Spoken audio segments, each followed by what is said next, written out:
Hello friends, Radhe Radhe. स्वागत है आपका NEPCS एकेडमी में। मैं आपको इंग्लिश पढ़ा रहा था लेकिन मैंने इंग्लिश रोक दी है। अब वोकेबलरी चालू करने वाले थे लेकिन मैं कम से कम 5-6 दिन बाद चालू करूंगा और आपके लिए बेसिक कुछ चीज़ें लेकर आया हूं। आज मैं लेकर आया हूं आपके पीएच मान, जो केला है, संतरा है, मछली है, ये शरीर का ब्लड है, रक्त है, मानव शरीर, ये मतलब पूरे ये पीएच मान नींबू का है, सब मतलब मैग्नीशिया, ये सब मैग्नीशिया दूध का पीएच मान कितना होता है। अक्सर कंपटीशन में पूछे जाने वाले यह प्रश्न आते हैं। लोगों को यही नॉर्मली छोटे से प्रश्न नहीं आते, इसलिए कंपटीशन का करेक्ट नहीं होता हमेशा। या आप आइए देखते हैं क्या क्या जवाब दिए हैं। पीएच मान देखिए, वैल्यू इसकी, जल का पीएच मान कितना होता है? 6.5 से 8.5 तक होता है। 6.5 से 8.5 तक होता है। ध्यान से सुनिएगा। अगर आपको दिख नहीं रहा है, नॉर्मली मैं ऐसे वीडियो बनाता हूं, लेकिन अगर आपको नहीं दिख रहा है तो प्लीज़ मेरे बात पर गौर कीजिए। मैं जो बोल रहा हूं उसको नोट कीजिए, ठीक है। दूध का पीएच मान कितना होता है? दूध का पीएच मान कितना होता है? 6.5, ठीक है। सिरके का पीएच मान कितना होता है? सिरका क्या होता है जानते होंगे आप, लेकिन इसे पढ़ाई में हम सिरका बोलते हैं, लेकिन लोग नॉर्मली क्या बोलते हैं? छिरका, लेकिन बोला क्या जाता है? सिरका, ठीक है। सिरके का पीएच मान कितना होता है? 2 होता है, ठीक है, राइट आंसर। ये मानव रक्त का पीएच मान कितना होता है? जो मानव रक्त है, मानव के अंदर जो ब्लड है, उसका पीएच मान कितना होता है? पीएच मान कितना होता है? 7.35 से 7.45 तक होता है। ये ध्यान रखिएगा आप, ठीक है। 7.35 से 7.45 तक होता है, ठीक है। क्योंकि लोग 7.4 लिखते हैं, यहाँ पर 7.4 भी लिख सकते हैं, उसका आंसर राइट है। अगर आप एग्ज़ाम में कंपटीशन में वो टिक कर आते हैं तो आपके नंबर नहीं कटेंगे, इसलिए ये भी होता है, 7.4 भी लिखते हैं। क्या? नींबू के रस का पीएच मान कितना होता है? जो नींबू का रस होता है, आपको नचोड़ते हैं ना, जो नींबू का रस है उसका पीएच मान कितना होता है? उसका पीएच मान होता है 2.4। उसका पीएच मान होता है 2.4। और NaCl का पीएच मान कितना होता है? 7, ठीक है। NaCl का पीएच मान कितना होता है? 7 होता है, ठीक है। अब आते हैं उदासीन घोल का पीएच मान कितना होता है? 7 इसका भी होता है, ठीक है। शराब का पीएच मान कितना होता है? शराब क्या होती है? जैसे देखिए आप, जैसे मतलब इंग्लिश वाली लीजिए, नॉर्मली वाली कोई शराब ले लीजिए आप, उसका पीएच मान एक ही होता है, अलग नहीं होता है। शराब का पीएच मान कितना होता है? 3.5 होता है। शराब का पीएच मान कितना होता है? 3.5 होता है, ठीक है।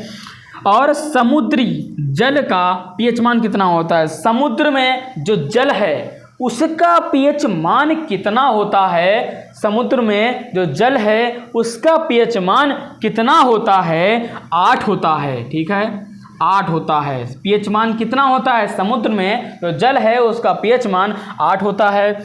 और आंसू का पीएच मान क्या होता है? आंसू क्या है? ये जो हम रोते हैं, जो मेरे आंसू निकलते हैं, उसका पीएच मान कितना है? उसका पीएच मान कितना है, ठीक है। उसका पीएच मान कितना है? आंसू का पीएच मान कितना है? 6.5 से 7.6 तक होता है। इसके बीच आपको कंपटीशन में कोई भी ऑप्शन दिखाई दे तो टिक कर दीजिएगा, आपका बिल्कुल राइट आंसर जाएगा, ठीक है। बेकिंग सोडा, जैसे हमारी माताएं जो घर पर रसगुल्ले बनाती हैं और केक बनाती हैं तो बेकिंग सोडे का इस्तेमाल करती हैं, उसको उसमें घोल में डालती हैं और कभी कभी नीचे डाल देती हैं, जैसे मतलब उसमें भाप हो तो पूरा मतलब फूल जाए, ठीक है, उसको बेकिंग सोडा कहते हैं। बेकिंग सोडा का पीएच मान कितना होता है? 9 होता है, ठीक है। बेकिंग सोडा का पीएच मान 9 होता है, ठीक है, 9, ठीक, ध्यान रखिएगा।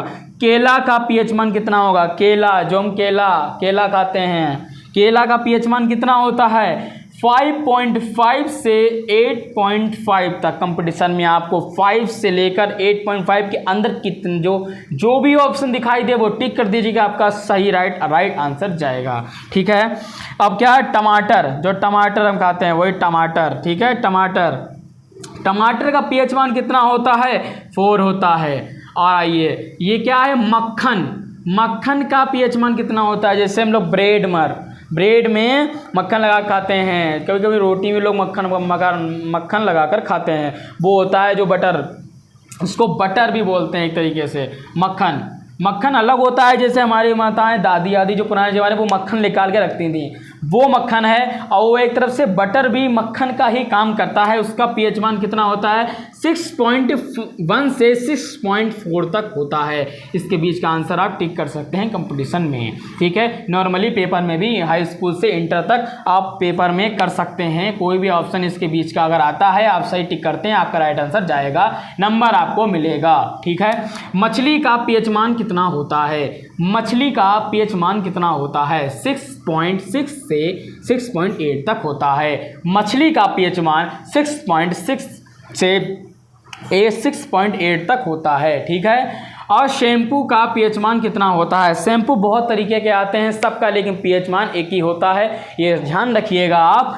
शैम्पू का है, सेंसिल हो चाहे वो कोई हो, शैम्पू कोई हो, शैम्पू होता है, मतलब कोई सा भी हो। शैम्पू का पीएच मान कितना 7.0 से 10 तक होता है। 7 से 10 तक 10.5 नहीं, हाँ 10 तक होता है। अगर आप 7 से लेकर 10 तक कोई भी ऑप्शन उसमें कंपटीशन में आपको आता है, उसमें नीचे कोई भी ऑप्शन 7 से लेकर अगर 7.5 नहीं दे, 8.5 दे रखा है, 9 पॉइंट दे रखा है, 9 दे रखा है, 10 दे रखा है, कोई भी ऑप्शन टिक कर सकते हैं, उसके आपका आंसर सही जाएगा।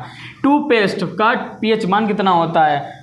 टूथपेस्ट क्या होता है, टूथपेस्ट का मतलब है जो हम लोग मंजन होता है उसका पीएच मान कितना होता है, लगभग 9 होता है। ठीक है, लगभग 9 होता है। और मैग्नीशिया के दूध का पीएच मान कितना होता है जी, मोस्ट इम्पोर्टेंट क्वेश्चन है ये, कंपटीशन में अक्सर क्वेश्चन पूछते हैं। मैग्नीशियम के दूध का पीएच मान कितना होता है 10 होता है। 10 पीएच मान होता है, लेकिन इसको 10.5 भी लिखते हैं। राइट आंसर आप 10 भी लगा कर आएंगे आपका राइट माना जाएगा, 10.5 भी लगा कर आएंगे आपका राइट माना जाएगा। ठीक है, आशा करता हूँ आपको पीएच मान भी समझ में आ गए होंगे, वैल्यू उनकी समझ में आ गई होगी। आशा करता हूँ आपको पूरा समझ में आ गया होगा। अगर आपको कुछ नहीं समझ में आए, कोई भी मिस्टेक हुई हो, और अगर आपको कुछ ना समझ में आया हो, कमेंट में मुझे बता दीजिएगा, मैं दोबारा आपको बता दूंगा। इसलिए बने रहिए NEPSS एकेडमी में। ठीक है, थैंक यू।